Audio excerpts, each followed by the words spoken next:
تو عوام کے اندر بھی یہ پھیل جائے گا. یہ غریب قوم بھی ایسا کرے گی کہ جو بھی بیٹا پیدا نہیں ہوگا یا بیٹی ہی ہوگی بیٹے کے لیے کر کے اس طریقے سے منت مان لیں گے اور بیٹوں کے اندر خوریزی عام ہو جائے گی. ہم آپ کو مشورہ دیتے ہیں آپ یہ نہ کریں, آپ یہ نہ کریں. ایک جوان بیٹے کو قربان نہ کرے. خوریزی کے معاملات اور حالات دن بدن بگڑ جائیں گے. آپ سمجھنے کی کوشش کریں. آپ نے کسی کی نہ سنی, جب سب نے اصرار کیا آخر میں بات یہاں پہ پہنچی کہ چلو ٹھیک ہے ابھی تھوڑی دیر کے لیے میں رک جاتا ہوں. لیکن دیکھتے مکہ شہر کے اندر ایک ایسی خاتون, ایک ایسی عورت تھی جو علم جانتی تھی. کیسا علم؟ کہ تیرے ساتھ کل کیا ہونے والا ہے, مہینے کے بعد تیرے ساتھ کیا ہوگا, تو یہ کاروبار کرے گا تو اچھا ہوگا یا برا ہوگا, تو اس چیز کے اندر کامیاب ہوگا کہ نہیں ہوگا. اس طریقے سے کتابوں کے اندر لکھا ہے کہ وہ عورت, اس کے پاس یہ بات پہنچا دی گئی, کہا کہ وہ فال کھولے گی اور فال کھولنے کے بعد جیسا وہ بتائے گی اس کے اوپر عمل کیا جائے گا. اس کے بعد بات پہنچا دی گئی. کتابوں میں لکھا ہے کہ وہ عورت کے پاس جب بات پہنچی تو کہتی کہ میرا کام ایک سردار مکہ کے لیے یہ مجھے سمجھ میں نہیں آتا, لیکن میرا ایک جاننے والا ہے قریب گاؤں کے اندر کسی شہر کے اندر وہ رہتا ہے, وہ جب میں اس کو خبر کروں گی وہ آئے گا, اس کے پاس آپ اپنی بات لے کر کے جانا. کتابوں میں لکھا ہے کہ حضرت سیدنا عبد المطلب نے اس بندے کو بلایا جو جاننے والا تھا. اسے کہا کہ ایسا ایسا ہم نے ارادہ کیا ہے, نظر مانی ہے, اور پھر نظر ماننے کے بعد ہمیں عمل کرنا ہے. اب کرنا کیا چاہیے؟ وہ جو جاننے والا تھا نا اس نے بتایا کہ تم ایک کام کرو کہ تمہارے یہاں جان کی دیت کیا ہے, مطلب کہ اگر کسی کی جان کے اوپر آ پڑے یا کوئی ایسا کسی کو قتل کرنے کہا جائے تو بدلے میں کون سی چیز دی جاتی ہے؟ کہا کہ اونٹ. کہا ٹھیک ہے ایک کام کرو, تم جو ہے ایک طرف حضرت عبداللہ کو رکھو اور دوسری طرف اونٹوں کو رکھو, اور پھر چٹھی اچھالو, چٹھی اچھالو, جس کی طرف چٹھی نکل کر کے چٹھی کے اندر جس کا نام آئے وہ تم قربان کر دینا. پھر اس نے ایک طریقہ بتایا کہ ایک بار کرنا, اگر عبداللہ کا نام آئے پھر دوسری بار کرنا, تیسری بار کرنا. اس طریقے سے اس چٹھی کو اچھالتے جانا جب تک اونٹوں کا نام نہ آ جائے تب تک یہ کام کرنا. اور ہر ایک بار کے اندر تمہیں جو ہے 10 اونٹ قربان کرنے پڑے گی. کہ ایک بار اگر نام آیا عبداللہ کا تو پھر اچھالو, 10 اونٹ آ گئے. اس طریقے سے کہتے ہیں انہوں نے ایک بار کیا, 2 بار کیا, 3 بار, 10 بار کیا. 10 بار حضرت عبداللہ کا نام آیا. کتابوں کے اندر لکھا ہے پھر اچھالا گیا 11ویں مرتبہ تو کہتے ہیں کہ حضرت عبداللہ کا نام نہیں, اونٹوں کا نام آیا. حضرت عبد المطلب کہتے ہیں کہ مجھے سکون نہیں ہے, 3 بار جب اونٹوں کا نام آئے گا تب جا کے بات کو مانوں گا. 3 بار اچھالا گیا اور 3 بار اونٹوں کا نام آیا. کہا ٹھیک ہے. انہوں نے 10 کر کے جو جمع کیے تھے وہ 100 اونٹ اللہ تبارک و تعالیٰ کی بارگاہ میں حضرت سیدنا عبد المطلب نے قربان کیے, اور پورے مکہ شہر کے اندر یہ اعلان کر دیا کہ کوئی شخص بھی کوئی باقی نہ رہے, ہر گھر کا فرد آ کر کے جس کو جتنا گوشت چاہے لے جائے. صرف انسانوں کے لیے نہیں, حضرت عبد المطلب نے اپنے جو ہے پرندوں کے لیے, درندوں کے لیے, سب کے لیے اپنے گھر کے دروازے کھول دیے تھے, اور اونٹ ذبح کیے گئے, اور گوشت لوگوں میں بھی بانٹ دیا گیا اور جنگل کے جانوروں میں بھی تقسیم کر دیا گیا. اس طریقے سے حضرت سیدنا عبد المطلب کی ایک منت, ایک نظر مکمل ہوتی ہے, اور اللہ تبارک و تعالی اپنے پیارے محبوب علیہ الصلوۃ والسلام کے والد بزرگوار کی حفاظت فرماتا ہے. حضرت عبداللہ کی حفاظت ہو جاتی ہے. یہ حضرت سیدنا عبد المطلب جنہوں نے اپنی زندگی بھر اللہ تبارک و تعالیٰ کے بارگاہ میں گریہ وزاری کی. کتابوں میں لکھا ہے کہ وہ زمانہ کہ جس زمانے میں نیکوکاری کا نام نظر نہیں آتا تھا, لیکن ایسے ماحول کے اندر بھی حضرت سیدنا عبد المطلب کھانا پینا چند دنوں کا ساتھ لے کر پہاڑی میں چلے جاتے. غار ہیرا جس کو کہتے ہیں, اس غار کے اندر حضرت عبد المطلب چلے جاتے, صبح سے لے کے شام تک وہاں رہتے, اللہ کی بندگی کرتے. کبھی 1 دن, کبھی 2-3 دن تک ان کا معمول رہتا تھا. یہ ہمیشہ موحد تھے, یعنی کہ ایک اللہ کے عبادت کرنے والے تھے, اور اچھے کردار اور اچھے اخلاق والے تھے. وہ زمانہ جس زمانے میں شراب نوشی عام تھی, لیکن انہوں نے کبھی شراب کو ہاتھ نہیں لگایا. ایسے زمانے کے اندر انہوں نے اپنے اقدامات کو بڑھایا۔ حضرت سیدنا عبد المطلب رضی اللہ تبارک عنہ کے بارے میں کتابوں میں لکھا ہے کہ اس منت سے آپ نے اپنا وقت گزارا، بعد میں دل کے اندر خیال آیا کہ میرا بیٹا عبداللہ حسین ہے، جوان ہے، خوبصورت ہے۔ اب دل میں تمنا جاگی کہ میرے دوسرے بیٹوں کی تو نکاح کر دی، اب ارادہ یہ ہوا کہ عبداللہ کے لیے بھی کوئی ایسی خاتون تلاش کی جائے، کوئی ایسی عورت تلاش کی جائے جس سے میرے لخت جگر کا نکاح ہو جائے اور وہ بھی خوش ہو جائے، میں بھی اپنی ذمہ داری سے سبکدوش ہو جاؤں۔ کتابوں میں لکھا ہے کہ تلاش ہی میں تھے حضرت سیدنا عبداللہ رضی اللہ تعالیٰ عنہ جو میرے اور آپ کے آقا علیہ الصلوۃ والسلام کے والد بزرگوار ہے۔ کتابوں میں لکھا ایک دن شکار کے ارادے سے جنگل میں گئے تھے حضرت سیدنا عبداللہ رضی اللہ عنہ، جنگل میں گئے تھے اور جنگل میں شکار کی تیاری کر رہے تھے، اور اسی جنگل کے اندر کچھ ملک شام کے یا دور دراز کے یہودی آئے ہوئے تھے۔ اب یہاں ایک رک کر کے ایک بات میں آپ کو بتاؤں کہ یہودی ہمیشہ اللہ کے رسول صلی اللہ علیہ وسلم کے پہلے سے وہ دشمن رہے ہیں۔ وہ اس لیے کہ دیگر پہلے جو انبیاء اکرام آئے، آپ نے حضرت اسماعیل علیہ السلام کے اولاد کے تذکرے اگلے بیانوں میں سنے کہ ان کے بعد ان کے حضرت سیدنا ابراہیم علیہ السلام کے جو بیٹے تھے اسماعیل، اور دوسری اپنی بیوی سے حضرت سیدنا اسحاق، حضرت اسحاق علیہ السلام کے بعد حضرت یعقوب، اور انہی کی اولادیں چلی۔ مطلب یہ ہے کہ اس طرف انبیاء کی جو جماعتیں چلی وہ سارے کے سارے بنی اسرائیل کے اندر چلے، اور یہاں حضرت اسماعیل علیہ السلام سے کوئی نبی نہیں چلے تھے، لیکن آخر میں اللہ کے رسول علیہ السلام کو تشریف لانا تھا۔ کتابوں میں لکھا ہے کہ یہودی اس وقت سے دشمن تھے اور یہ سوچ میں تھے، اسی ارادے میں تھے کہ ان لوگوں کے اندر یعنی قریش خاندان والے، ہاشمی خاندان والے، انہوں کے اندر آخری نبی کا ظہور نہ ہو۔ اب چونکہ اللہ تبارک و تعالیٰ نے حضور علیہ السلام کی نشانیاں جو آقا علیہ السلام کی آمد ہونے والی تھی، وہ نشانیاں توریت کے اندر، انجیل کے اندر، زبور کے اندر اللہ نے لکھوا دی تھی، تحریر کر دی تھی۔ ان کتابوں میں یہ باتیں لکھی ہوئی تھی کہ جو آخری نبی ہوں گے ان کے والد کی یہ نشانیاں، ان کا حسین و جمیل چہرہ ہوگا، وہ چلیں گے تو ایسے چلیں گے، وہ بیٹھیں گے تو ایسے بیٹھیں گے، وہ بولیں گے تو ایسے بولیں گے۔ کتابوں کے اندر لکھا ہے حضرت سیدنا عبداللہ کو جنگل میں یہودیوں نے دیکھا تو سمجھ گئے کہ ہو نہ ہو آخری نبی جو دنیا کے اندر آنے والے ہیں انہی کے شہزادے ہوں گے، انہی کے شہزادے ہوں گے۔ نشانیوں سے پہچان لیا، چہرہ وغیرہ دیکھا اور کتاب میں دیکھا تو ایسا ہی نکلا۔ یہودیوں نے حملہ کرنے کی کوشش کی، یہودیوں نے چاہا ان کے اوپر حملہ کرے، ان کو ختم کر دے، یہ رہیں گے تو آخری نبی پیدا ہوں گے نا، ان اس خاندان سے نبی نہیں نکلنے چاہیے، ہمارے ہی نسل سے نبی ہونے چاہیے۔ یہ ارادہ کر کے حضرت عبداللہ کے اوپر حملہ کرنے والے تھے۔ کتابوں میں لکھا ہے جیسے نیت کی، جیسے ارادہ کیا اور حملہ کرنے والے تھے، اور اس کتابوں میں یہاں تک لکھا ہے کہ ادھر حضرت عبداللہ پر یہودی لوگ حملہ کرنے والے تھے، اسی جنگل کے اندر حضرت آمنہ رضی اللہ تعالیٰ عنہ کے والد حضرت سیدنا وہب رضی اللہ تعالیٰ عنہ وہ بھی وہاں موجود تھے۔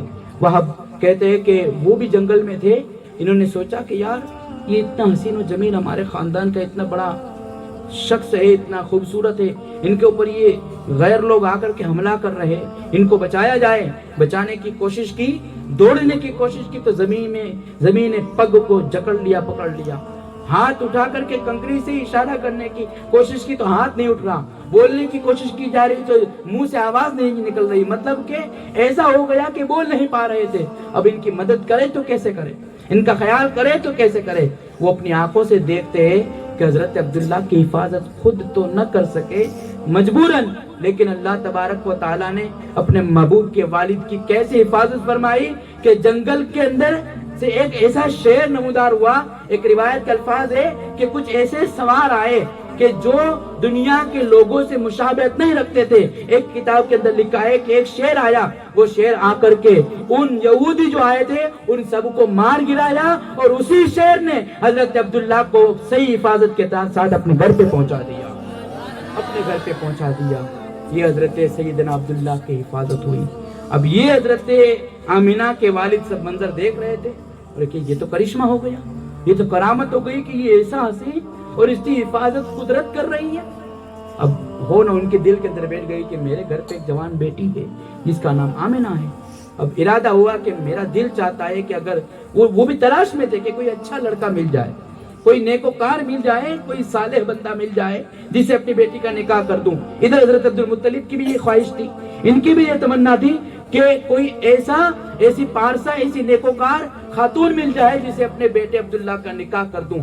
ادھر سے وہب تلاش میں تھے، ادھر سے عبد المطلب تلاش میں تھے۔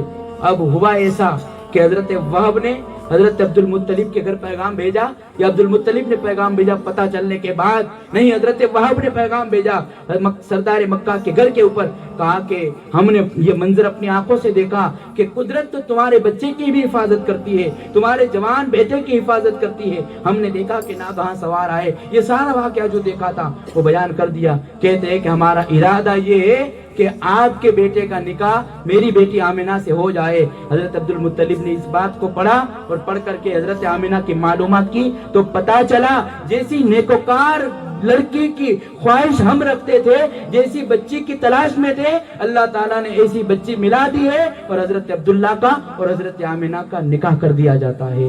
کتابوں کے اندر لکھا ہے، یہاں سے ہمیں ایک درس اور پیغام حاصل کرنا چاہیے، بلکہ ہر کوئی یہی چاہتا بھی ہے کہ بھائی ہم اپنے بچوں کا یا بچیوں کا نکاح کریں یا کہیں منگنی وغیرہ کریں تو لڑکے والے یہی سوچیں گے کہ میرے گھر میں جو بہو بن کر کے آئے نا وہ بڑی پارسا بچی، بڑی نیکوکار ہو۔ لڑکے والے بھی سوچیں گے، لڑکی والے بھی یہی کہیں گے کہ ہماری بیٹی کے لیے اگر کوئی رشتہ کسی کا بھی آئے نا تو کچھ نہ ہو لیکن بچے کے اندر اتنا ہو کہ وہ نمازی ہو، وہ حضور علیہ الصلوۃ والسلام کا سنت کا پابند ہو، وہ نیکوکار ہو، وہ دیندار ہو۔ ہر گھر کے فرد کی، ہر گھر کے مرد کی، ہر گھر کی عورتوں کی یہی خواہشیں رہتی ہے۔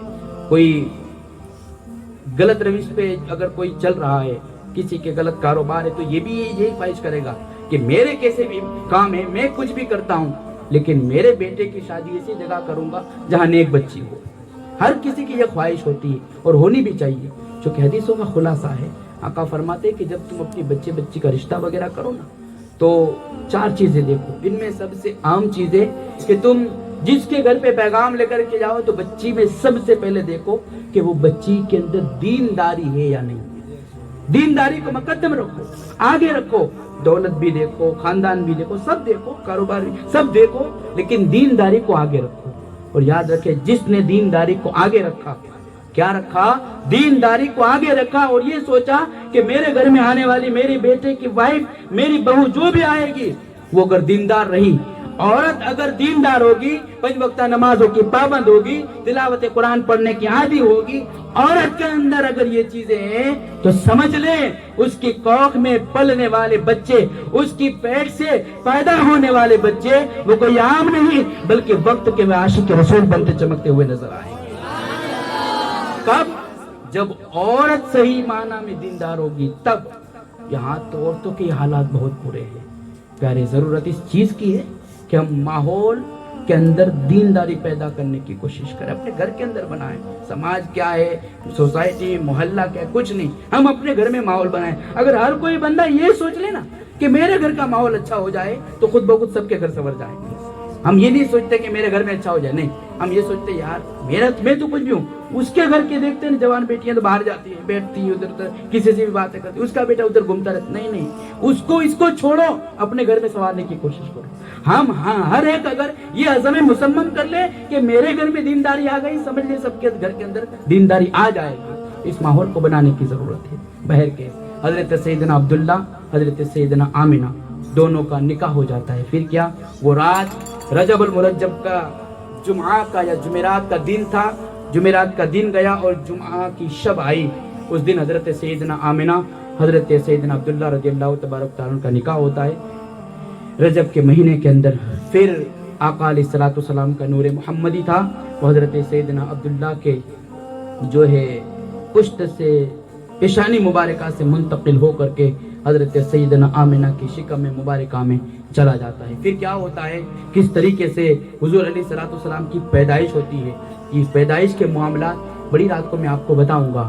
آج ان باتوں کو مجھے بتانی ہے کہ جو آقا علیہ الصلوۃ والسلام دنیا میں میرے نبی جب تشریف نہیں لائے تھے اس سے پہلے اگلے انبیاء جو آئے انہوں نے حضور علیہ الصلوۃ والسلام کی آمد کی بشارتیں دی۔